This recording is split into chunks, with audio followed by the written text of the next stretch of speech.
Yo, what's up, everyone? Welcome back to the True Blue Podcast. I'm your host, Zach Zuccardi. It is Sunday, April 10th.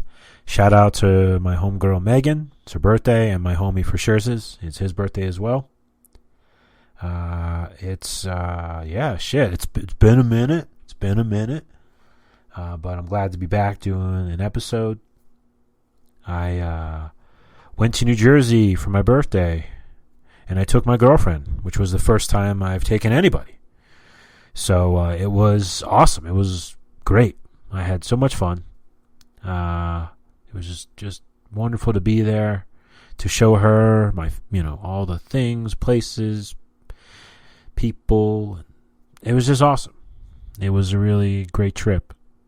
We took the red eye, which I love, because for one, it's a straight shot. 2, airport's pretty empty. And then I like having a full day there. It's not cut in by travel time. And whatever, took a nap. It was all good. But you just got to get someone who will come to JFK and pick you up. And if you live on the East Coast, you know what I'm talking about. If you don't, it's just a pain in the ass to get to. And you have to go into the city, which is usually 2 things people back there do not care for. But if you have good friends, like Buddy and John, shout out to them.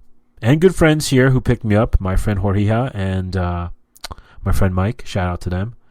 If you get people who will help you move and help you or take you to the airport, those are good friends. Hold on to those friends. But yeah, so we got there early as fuck, went and had breakfast. It was great. And we started off actually by going to this church in Newark. If you hear some scratching, that's my dog. She's just doing her thing. But yeah, so we went to a church in Newark. This giant ass church, beautiful. Let me see if I can find it. I always forget the name. It's like Sacred Heart of something. Let's see here. Newark Cathedral Basilica of the Sacred Heart. It's in Newark. It's huge. It's beautiful.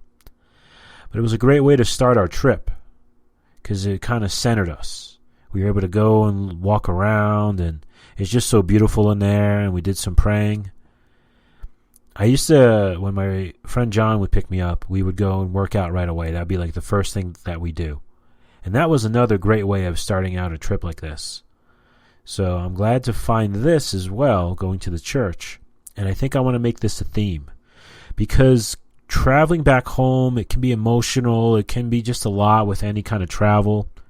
So to get there and to have something that kind of centers you, I think is a great idea, which I didn't intend it to be a self-care tip, but that's a good self-care tip. If you're traveling and there's, any kind of travel, but if there's any emotional tie or anything going on, to it, I strongly recommend this. Whatever it is for you, it doesn't have to be church or working out, whatever it is for you that helps sort of center yourself and feel at peace, I would strongly suggest it. But yeah, it was a great trip. We went into Long Island and we saw Glassjaw, which was awesome. Just that it lined up like that. That they were playing in Long Island while I was there. It was awesome. They played their worship and tribute album all the way through. And I love when bands do that, when they do special parts, special shows where they do a full album. I think that's a really cool idea. And Earth Crisis played right before them. They were awesome. I hadn't seen them in probably 15, 16 years, something like that. And they were great. Heavy as fuck. Still all about the veganism, which is awesome. I'm not vegan, never was, but I respect it and just love when bands have something to say, and however long, 30 years later, they're still saying the same shit. So that was really cool, and they definitely brought it. They were heavy. The opening band was Incendiary. I had never seen them, but they were cool. They were very New York hardcore. Had a cool, they reminded me of some of the older hardcore bands like Madball, Shutdown, but they definitely, had their own style, so that was cool. And it was a cool venue. It was called the Paramount, which how many damn venues are fucking called the Paramount? You know what I'm saying? Holy shit. But yeah, this one is called the Paramount. It was in Huntington, Long Island, I believe, which was a pretty cool town from what I got from it. Had a lot of energy in this part of their downtown. And the club, it's one of those clubs that looks small on the outside, but when you go inside, it just opens up to a giant room. But it was great. My friend John met us in. He had come in and met us there, drove into the city, so that was cool. Or not into the city, it's Long Island, but you know what I'm saying. And then we, a couple nights later, my girlfriend and I went into the city, and we saw Jizza from the Wu-Tang Clan. He played with a live band at this jazz club called the Blue Note Jazz Club, and it was a very small club, and it was fucking awesome. We get into the city. We got a spot that was close by. I parallel parked, which was amazing. It was amazing. When you parallel park anywhere, it's a win. Especially in New York City, it's such a motherfucker to find a spot there. But luckily, it was a Tuesday night. It was late at night. Wasn't the hardest thing. Wasn't the easiest thing, but wasn't the hardest thing. And then doing that parallel parking job. I mean, when you drive into New York and you parallel park and you don't have to pay for parking, it just sets up your night to be amazing. Literally. I mean, it just does. And it was. It was amazing. We sat right next to the stage. Jizza was great. The band, they were excellent. It was just such a great night. It really was. It was just so awesome. And again, for that to line up, for Jizza to be there the week that I was there, so dope. For Jizza to be doing something so small and intimate, it was amazing. And he's coming here to Albuquerque, and he's doing kind of like the theme here. He's doing his album Liquid Swords all the way through. So we'll have a DJ, so it'll be a different vibe, which I'm excited about. So I get to see him and kind of doing something different from watching him play with the live band, which was great. I mean, I would go to that again. So, and yeah, we went to Asbury Park. That was awesome. Went down, saw the ocean. Again, when you're landlocked in a landlocked state and you go to one of the coasts and you see the ocean, it just does something to your brain. It helps kind of tune you up a little bit and get you connected back with the elements. So I really appreciated that. And yeah, the rest of the time, ate tons of pizza, hung out with friends, had my birthday. But yeah, we had a great time. It was awesome. I didn't get to see everybody, which always sucks. But I'm gonna start doing those bigger dinners, when I come into town, so that way it just makes it easier for me to see everybody. Otherwise I feel like I'm on tour. I'm going here one day, I'm here the next day. But honestly, I love it. Just seeing friends, catching up. That's just what it's all about. And it was cool. It was cool to be with my girlfriend because she had fresh eyes. And to go somewhere that you're so familiar with someone with fresh eyes, it just really made you appreciate things. Really makes you appreciate the things that you take for granted sometimes. So yeah, it was great. Lots of love and everything. It was just a wonderful trip. So I'm back in Albuquerque, and I love living here. I do. It's got a quiet airport. And it's just, there's a lot of peace here. So I'm definitely glad to be back. Been going to a lot of shows lately. Saw Jose Gonzalez twice. Saw this band Zombie and the Sword. Like I said, saw Jizza, saw Glassjar, Earth Crisis. I'm going to a show tonight. The band's called Earthless. They're like a psychedelic, kind of a stoner, instrumental, mostly band. They have some vocals, but mostly instrumental. So I'm excited. And yeah, just love seeing live shows. I don't know if you're like me, but if you are, you know exactly what I'm talking about. There's just a connection, and just being there with other people and the music and everything. It's so awesome. And yeah, let's see here. Oh, I also saw Sumac, this band Sumac. They were excellent as well. They're like kind of like what'd you call them? Like an artistic metal band. They have a lot of quiet parts, but when they get heavy, it's so rhythmic and so heavy. And you know, from what I gather, a lot of the lyrics are very simple as far as being about like certain aspects of life, but keeping it simple. I don't mean simple in a bad way. I mean that in a good way. I promise. But yeah, a lot of great music. One of the things that happened when I was in New Jersey is I ran into my friend John at the grocery store. We saw him as we were leaving, and it felt so familiar. Like I was living there, just running into a friend.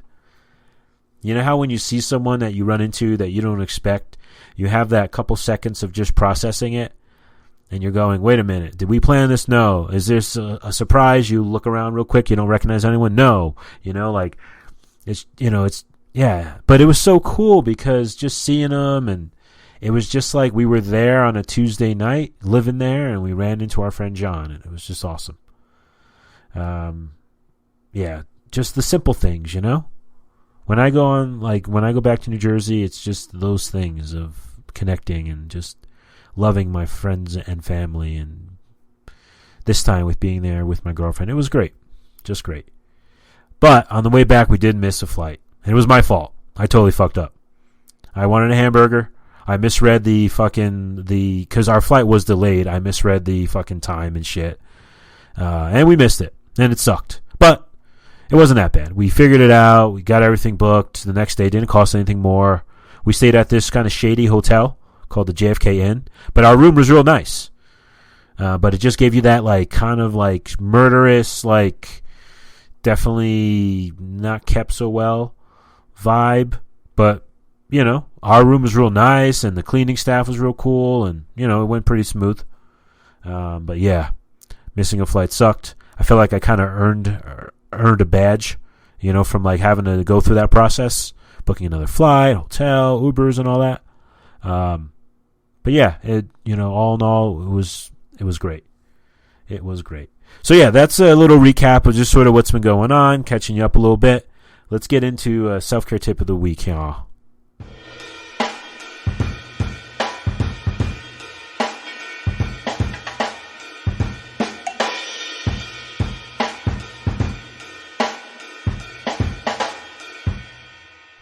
All right, so the self-care tip comes from this Instagram page, Julia Counselor. I believe she is a counselor, and she will post these things, these little like informationals, gives her like a breakdown of a couple different topics. And this one is healthy communication, and I think this is just great. This one can be revisited and still have so much poignancy. So we're going to go over a couple steps for healthy communication, what it looks like. Because, you know, sometimes you think you know what it looks like and you don't, or, you know, you maybe don't know, and, you know, who knows? Wherever you fall into that, this is going to be good. So the first point here is responding instead of reacting. That's a good one. Act on life rather than react to it. Kind of the same vibe here, responding instead of reacting. That kind of just tells me, at least, to kind of just take a minute, chill. Don't get so hot and heavy. Don't go with your first impulse. Take a minute. The next one is seeking to understand instead of trying to win. That's huge. Sometimes people are going, you know, point, counterpoint, tit for tat, all this kind of bullshit. You know, you're trying to win the argument or some bullshit, which is so whack. Seek to understand instead of trying to win. That's a great point. That's probably going to be a fave. But yeah, seek to understand. I mean, honestly, in any aspect of life, do this. But with, you know, as far as healthy communication, instead of trying to win, let the ego take a back seat. As I've gotten a little bit older, my ego is less and less like running the show. Not completely. I'm not perfect, but I'm able to recognize it more. I guess that's probably a better way of saying it. I'm able to recognize it more. All right, the next tip is offering support instead of giving unsolicited advice. That's a great one. Just be there. Just listen. Give some affirmation statements or, so they know that you're there. But stop trying to be so advice. People are thinking they're these like columnists or these people on radio shows. Like they have all the answers. Which is sometimes hard. You want to help people out, right? You want to give advice. You want to, help them with their life, but that can get tricky. Sometimes they don't take your advice. You maybe get resentful and you're wondering why the fuck they're talking to you. Other times they're not looking really for a solution. They're just more trying to just get some empathy or just, emote and share and express. So to just offer support instead of giving unsolicited advice is another great tip. Next one is asking questions instead of making assumptions. This one, man, these are great. These are really good. I've been guilty of it, making assumptions. You think you know how someone feels or how they're going to respond, and you have no idea. So asking questions instead of making assumptions. I mean, let's be honest. How do we know anything if we don't ask questions? Sometimes we want to pretend that we know and, we're smart or we get the vibe, but fuck all that shit. Because you're just going to eventually put your foot in your mouth or step on something. You're going to fuck shit up. So ask questions. How else do you figure things out other than asking questions? Next one is clarifying your boundaries instead of becoming resentful. Yeah, resentment. That's a motherfucker. This one's definitely a challenge. I know sometimes going over boundaries with family or coworkers or anyone, right, can be definitely difficult. But it will help you in the long run to not be resentful. And resentment just eats away at your insides. It just does. It fucking sucks. So this is a really, another really good one. Clarifying your boundaries. Next one is asking for what you need instead of blaming. Yeah. Just like asking questions, ask for what you need. It may sound scary, but fucking spit it out. We only live one life. Ask for what you need. Take a minute if you have to, but ask for what you need. Right, and the next one here is apologizing instead of justifying. I like this one, apologize, be sincere, instead of justifying. Yeah, that kind of goes with the one earlier about trying to win. Just be real. When you fuck up, say you fucked up. Don't try to justify everything and try to win it all. Nobody's perfect. The next one is communicating clearly instead of being passive-aggressive. Great. Some people, very passive-aggressive. They think it's all good, but then they go and do and say other things, and passive-aggressiveness comes out, which builds resentment, and it just, again, eats away at your insides. It's bullshit. Communicating clearly instead of being passive-aggressive. And the last one here is pointing out the things they do instead of only focusing on the things they don't. Okay. To me, that just says, look at the positives. Don't all be so negative on things. Kind of have a yin and yang vibe when you're having to address things that are tough to talk about. That's kind of what that says to me. So, these were great. I loved all of them, honestly. They all were so poignant. Julia Counselor on Instagram. Healthy communication looks like some steps there. So yeah, that was pretty cool. I really enjoyed that. All right, let's read a little bit of poetry. Let's get into it.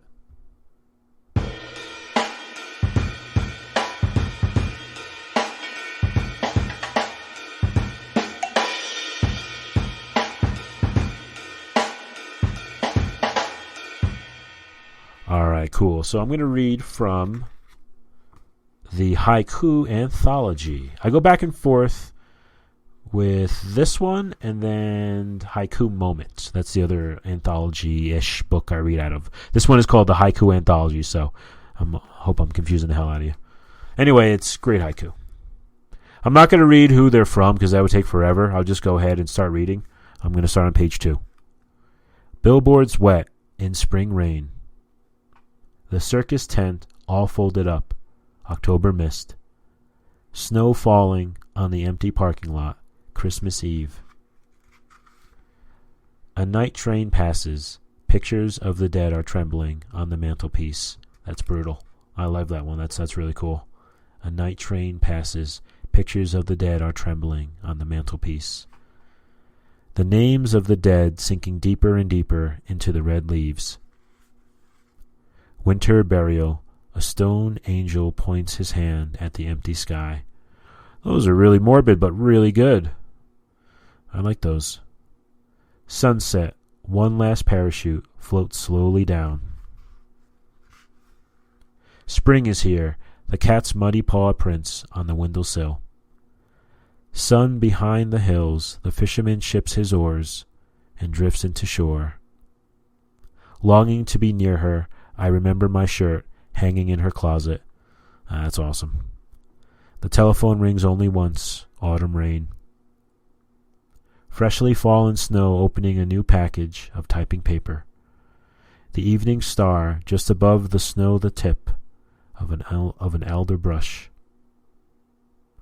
Northern lights shimmer, a saw wet piping on the distant shore. Moss-hung trees, a deer moves into the hunter's silence. Snowflakes fill the eye of the eagle, fallen totem pole. It's kind of cool. These create such a great image sometimes. It's like undeniable. Snow silenced town, then the stillness broken, whistle of the train. Skinny young men grouped around the car's raised hood. Spring's here. That's cool. A dozen red roses, the box lightly stained by spring rain. Through binoculars, a woman looking at me through binoculars. Next to the wanted poster, the man with the goatee. Tugging and begging at the end of the leash, the dog's owner. That's funny. Mirror, my face where I left it. Leaves blowing into a sentence. Mist, panties on the line. In the doll's head, news clippings. In the heat, admiring the shade in the blouse. Face wrapping a champagne glass. A moment in the box of jade. In the temple, a heartbeat, touching the ashes of my father. Day darkness in the shell, a fin grazing on restless stars. The priest, his shadow caught on a nail.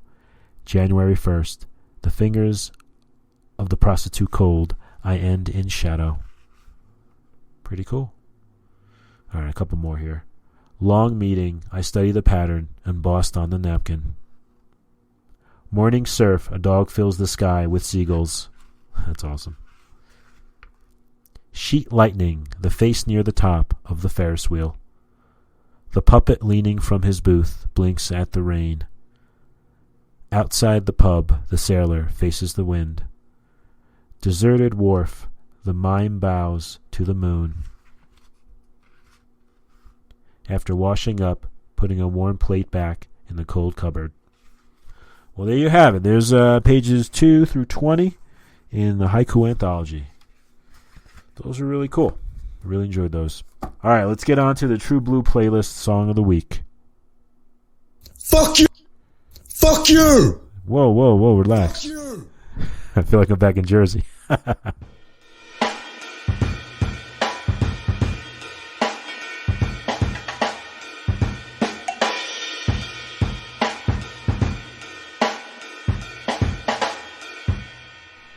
All right, so this week I'm going to talk more about the band than an actual song.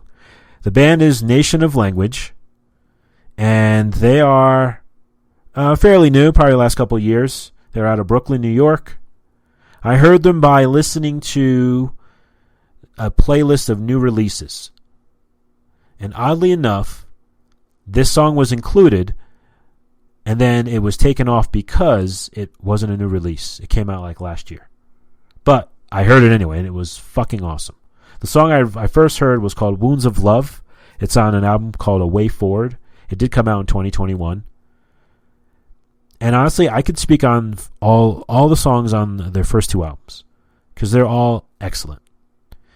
It combines all of the new wave, electronic, indie, even a little folk music. And it's just, they do such a good job of blending everything. I'm so impressed with this band. I honestly, it doesn't happen a lot, but when you come across like new music and there's a lot of it that's really good, it just is amazing. You feel so connected. You feel so in tune. And this band, Nation of Language, is that band for me this year. And it's been great. I've been loving all the stuff I've been hearing. They make me think of all these different groups and bands that I already love. But their own sound for sure. Very 80s, that you can tell right off the bat. But just the mix of everything, the vocals, even has a little bit of that Morrissey feel for me with some of the vocals. Just the vibe. These songs, this one in particular, Wounds of Love, hits you right in the center of your heart. Right in the center. Another song I want to talk about is The Motorist. Excellent song. Excellent song. But I'm talking about this band as a whole. I'll probably put 2 songs on the True Blue playlist. But as a whole, this band is excellent. Very hypnotic at times. Great vocal tones. Can't say enough good things. If you're into new wave and electronic music and indie stuff and the old, the stuff from England and the fucking any of this, and it's just excellent. Great lyrics. I can't say enough good things. The name's okay. Nation of Language, okay name. The album cover art is just all right. But everything else is excellent.